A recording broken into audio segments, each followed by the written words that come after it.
Um, Hi, this is the International Relations show, Everyday Politics. We have with us David Innes today. He will give us a little bit of introduction about himself, and of course, co-hosting the show with me is Mohammad Hassan Dable. Hi, David. Hi, I'm David Innes. I am a postgraduate research student at the University of Nottingham, where I specialise in electoral politics and voter behaviour. I previously studied at the University of Manchester, where I have a master's degree in political science, and I have an undergraduate degree in international relations and history from the University of Leicester. Welcome to our Everyday Politics show, David. Thank you. If I may go into the first question of our show tonight. Yeah. US is a country with two-party political system, Republicans and Democrats. Could you talk to us on the voter behavior of the US electorate? Okay, I'll start at the beginning of the question. So it's important when we talk about voter behavior to think about there are different schools of thought, like with anything in sort of the academia of politics. There are different ways of thinking. In general, there are probably three big schools of thought as to how voters behave. And this is the case in the United States, as well as most other stable democracies. We tend to think about these things in kind of big picture human terms rather than individual countries and differences within them, although of course there are. So the biggest and most influential school of thought is the social theory of voting. And this places socio-demographic factors and characteristics at the center, or as the most important factor for how voters develop their ideology and develop their views on different parties and political candidates. So by socio-demographics, we mean, on the one hand, there's things about us that are just about who we are. So things we can't change, like how old we are, our ethnicity, things like that, things you mentioned. And on the other hand, there are sort of deep-rooted social characteristics, like, for example, our religion or our kind of class, our education background, that can change and do change, but are more set in stone, or can be defined within set sort of parameters. We're either religious or we're not. We belong to one sort of Christianity or another. We either have this level of education, this level of education, or this top level of education, for example. So they're all things that can be kind of neatly categorized. And each of them is kind of important in the sense that they shape the way we view the world. So how much education we have, how much education we're exposed to tends to have an impact on certain things about the way we view the world, and as well as kind of where we live, our religion, all of these things. And in turn, that kind of ideology we have sets in focus the kind of issues that we find most important. So keeping this about the United States, for example, one demographic group that we might think about are the evangelical Christians, and the issue that they tend to emphasize the most as being the most important is abortion, for example. Although there are lots of different examples you could give for that. And your view on the issues dictates what you think about certain candidates. Keeping on that example of the evangelical Christians, those people are more likely to obviously support pro-life candidates than pro-choice candidates. And that kind of image we have of each different candidate then informs how we vote. There are different schools of thought. Some people really disagree with that. Some people put the focus on the issues and say none of the above, none of the demographic issues, none of the demographic characteristics impact on the way we view issues. It's the issues that are really important. Even within that, there are subsets of theories. So some people think it's all down to the economy. Only economic factors matter. But like I said, I prescribe to the sort of social theory of voting, and I think it's the most common in the field of election studies and voter behavior. It's what most people think of. I quite agree with you. But with this kind of like in America, where we have got only two-party who are actively either you are Republican or Democrat, and then based on that, the social factors are the ones that are either so important to certain voter, group. Like, for example, the Republicans, the traditional supporters come from the Protestant denomination of the Christian faith, while the Democrats, they have got the Catholics who support them. Yeah. And each party attracts certain vote based on. On the other hand, if you look at the ethnicity, you will find that a lot of like African Americans will be traditional voters for the Democratic Party, while in the rural American concentration areas, you will find that the Republican appeals to them. So can that be sometimes be changed? Can that change? Like sometimes a swing, for example, even regions, like some regions are more traditionally Democrats, while others are more traditionally Republicans. So is there any kind of, in this election, what do you see? Do you think there will be some shifts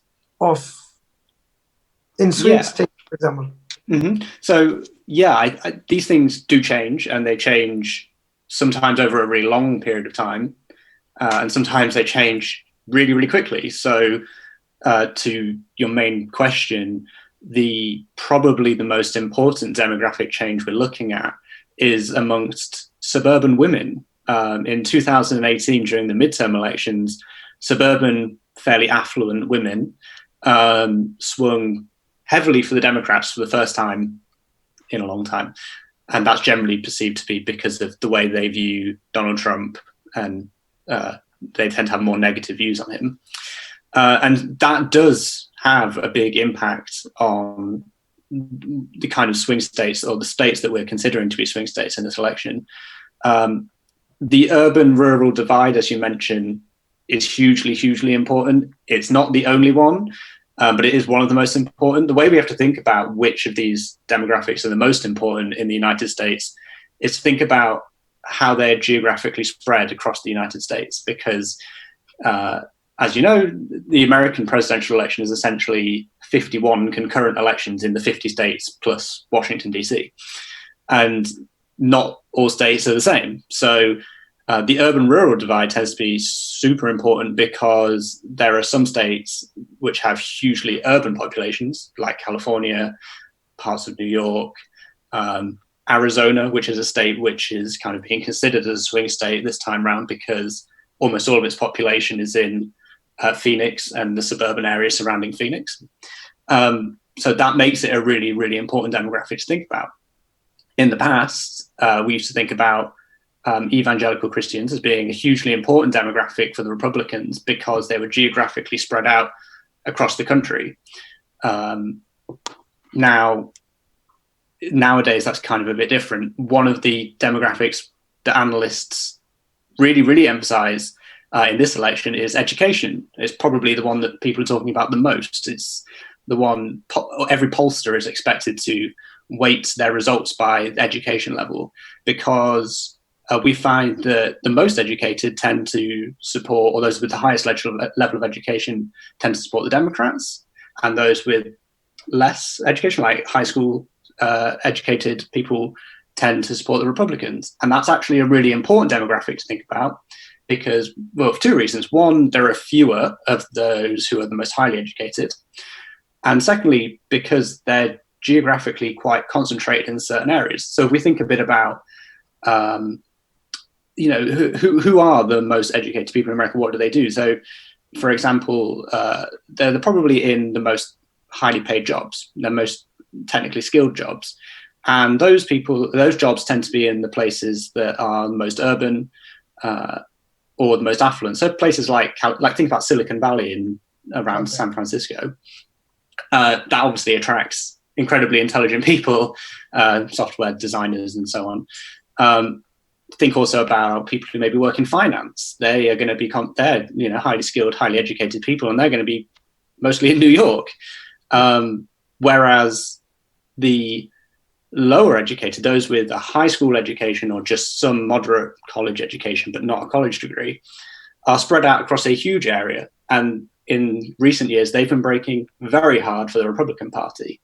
And that was a huge factor in giving Donald Trump the victory in 2016, because in states like Iowa, Ohio, Michigan, Pennsylvania, Wisconsin, all states that Donald Trump flipped from the Democrats to the Republicans, they have large populations, and they have large populations of people who aren't in those highest education brackets, and mostly because those who are in the highest education brackets from those states have left.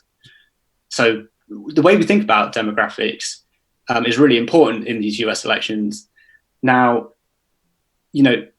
as a result, that does mean that some states are now more competitive than others. So there's kind of two schools of thought, but about paths to victory for each candidate. So for the Democrats, we kind of look at either reclaiming those Midwestern states that I just mentioned, those ones that Hillary Clinton lost, that Barack Obama won, and the path to victory there. And then there are the southern states where these slow demographic changes are starting to add up to turning states from traditionally Republican states into purple states or swing states. So Arizona is the big one that looks like the polling suggests will flip at the moment based on current polling. I know we're still 4 weeks away. But then there are places like Texas and Georgia that are becoming more urbanized, that have larger urban centers, where that slow process of demographic change might finally add up. What's the role of COVID-19 on the elections? That's the first question. I think it's hugely important, and I think it's become more important over the weekend as Donald Trump has been in hospital. I think it's particularly important for several reasons. One is because it's probably the issue that's at the top of everyone's mind right now. And as a result, more voters will be looking at each candidate through the lens of coronavirus. And a lot of voters view Donald Trump particularly negatively for his response to the pandemic. There was a poll done by NBC over the weekend. I have the stats here. They asked which candidate do you think will be better at dealing with coronavirus. 52% of them said Joe Biden, 35% of them said Donald Trump. So it shows that a lot or a significant proportion of American voters view Donald Trump negatively through the lens of coronavirus. That may now sort of go to an extra extent because we've seen him catch the virus, probably get quite ill, though it looks like he will recover. So, but they're going to see it as, a foreseeable thing, something that could have been avoided. And he may become weaker for that, or he may become stronger for having overcome it. It's hard to say, we don't know yet. But it will certainly have an impact. And beyond kind of the campaigning, there's an issue for the election itself and how it's run. We're expecting many more voters than before to vote by mail or to take advantage of early voting to avoid going to polling stations on the election day, which are expected to be crowded and long lines. They often have huge queues in America to vote because it takes such a long time. You have to sign in, and there's usually a lot. The ballot papers in America are huge. They can have 40 or 50 different things on that you're voting for. And so people want to avoid that. And predominantly the people who are trying to avoid that are Democrats, because they're more likely to be listening to that message about the virus, about staying at home, about social distancing, and because Democratic leaders like Joe Biden are encouraging their voters to vote by mail. The problem will be that the way the US counts its votes, it's different by state, but a lot of states only count on the night the votes from the election day. So it may look on election night like in a lot of states, Donald Trump has won by a big margin, but over the coming weeks, when they count all of the mail ballots, Joe Biden may catch up and even overtake. And it's still 4 weeks away, but already in places like Wisconsin, 20% of the voters from 2016 have already voted by mail. So those number of ballots that are going to be mail ballots is huge, and that causes problems for the legitimacy of the election because Donald Trump will be able to cast doubts over the validity of these mail ballots. But it's also a huge logistical challenge as well. Now, you said earlier about the electoral vote, and that this is the reason why Hillary Clinton lost the last elections. But according to my knowledge, based on the electoral vote, she won in the Electoral College, but she didn't. She won in general, but she didn't win in the Electoral College. So, could you explain that process a little bit? Yeah, sure. So, the Electoral College is a system that gives weight to voters from across all 50 states. It was designed to ensure, because America is a federal republic, it was designed to ensure that each state in the union has its own voice in how America is governed. So the way it works is there are 538 members of the Electoral College, and each state sends a delegation to the Electoral College, and they vote dependent on who the winner was in that state. So 538, where do we get that number from? It's easy. There are 435 members of the US House of Representatives. There are 100 senators. That gets us to 535. And then the other 3 come from Washington, D.C., which doesn't have a representative in the state, in the Senate or the House of Representatives. So you get 538. And the aim, therefore, for each candidate is to reach the 270 Electoral College votes needed to win. So, and this harks back a little bit to what I was talking about earlier about the uneven demographic distribution of sort of different groups that support different parties. So the Democrats ran up huge victories in California, which is the most populous state, places like New York, Massachusetts, New Jersey, whereas Trump won very narrowly by less than 1%, in fact, in 3 states, in Wisconsin, Pennsylvania, and Michigan, as well as winning narrowly in Florida. He even won quite narrowly in Texas, Arizona, places like that. And because of the way the Electoral College works, that meant that he could win the election without actually winning the popular vote. So we kind of consider Trump to have this Electoral College advantage, but this time around, because of those demographic changes, there are a wider number of swing states, which currently look good or close, but being good for Biden, that give him possibly an edge there because he has a lot of different paths to victory. Because if we consider that he's likely to outperform Hillary Clinton, that's what the polls are telling us at the minute. We have all of Hillary Clinton's states, and then a whole bunch of Trump states that come into play if you consider that he might be performing 3 or 4 percentage points better off than Hillary. So that gives him a lot of different combinations, winning combinations, if you like, to get to 270. It's an interesting electoral system. It's very unpopular.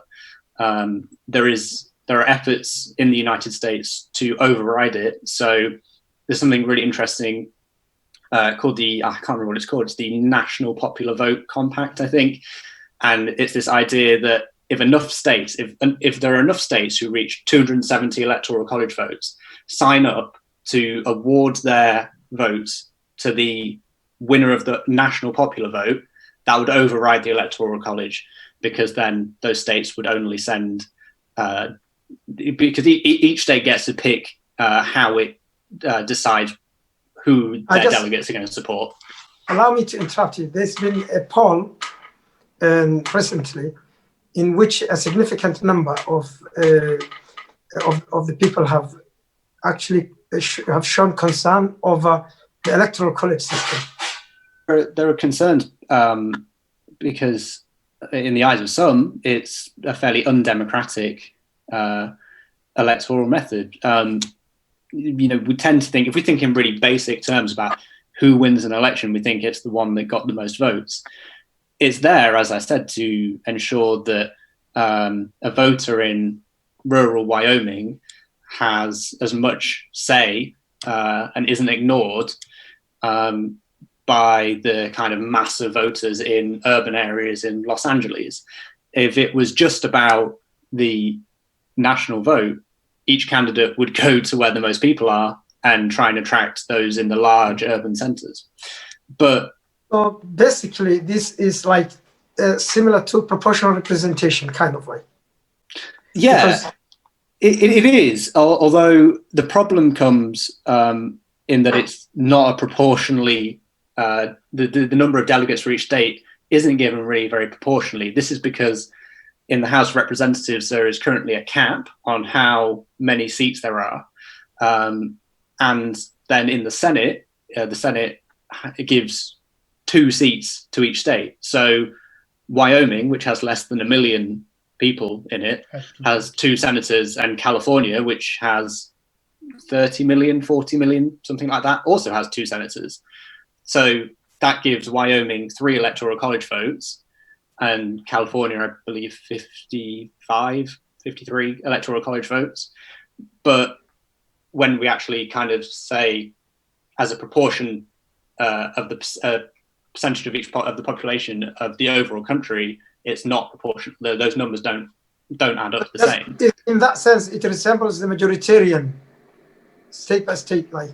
So. Yeah, although you can win without winning a majority of states if you just focused on the most populous states. Although, obviously, the way regional demographic politics works, the way everything we've kind of talked about so far, it makes it unlikely that you're going to win all of the most populous states because they're very different. But yeah, in a sense, it is. It's a very unusual system, and it may not be around for a whole lot longer. We'll see.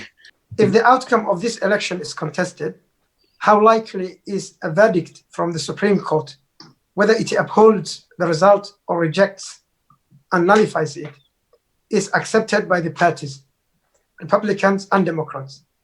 Given the political divide and mistrust, to what extent is the Supreme Court politicized as well?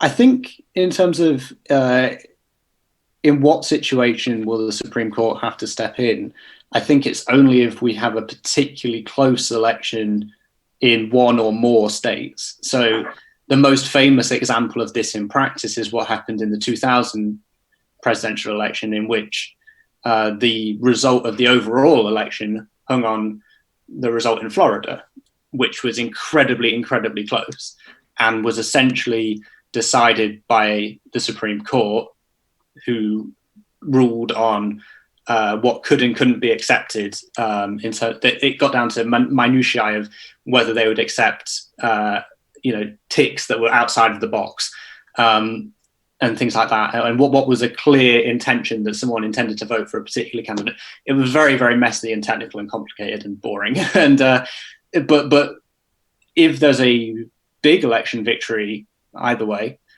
it's unlikely that either party would have, as far as I'm aware, a legal kind of leg to stand on, if you like. That being said, the Supreme Court is more politicized now than it was before. These are definitely related things. So if you look historically, most Supreme Court judges are nominated either without a vote or, 99 out of 100 senators will all vote in favor of them. It's only in the past, since the turn of the 21st century, really, that we've started to see the Senate voting along party lines as to, in the case of nominating judges or, supporting the nomination of judges. And then I think it became hyper politicized this time 4 years ago in 2016, when the Senate Majority Leader, the Republican Mitch McConnell, decided not to allow a vote on Obama's pick nominee, saying that we should wait until the election is over. And now we have this same situation, which is why we're talking about this now, where Ruth Bader Ginsburg has passed away, that there is a seat to be filled with 1 month to go until the election. So I can't say to what extent the court itself is politicized, but the process of nominating judges, which used to be more of a kind of tick box exercise, is now hyper politicized. We saw that particularly with the other two, particularly Brett Kavanaugh, the nomination of Brett Kavanaugh, in which the nomination hearings were highly politicized, broadcast on television, and each senator was subject to intense scrutiny as to how they were going to vote. So, yeah, it's certainly become a more important part of electoral politics in America. Yeah, we've seen statements from President Trump saying that people will be waiting for the results for months and months and months. That shows like there's an indication that maybe if it doesn't work the way he wants, then there will be like a lot of legal challenges to the results. So if it is like, for example, a massive win for Biden, is there any chance for him to pursue his objections via the court, the Supreme Court? Normally, if you see the Republicans, they don't, if a fraud or something happens in a particular state, they wish to go via the Supreme Court because it is to their favor. They don't go to the state, judiciary.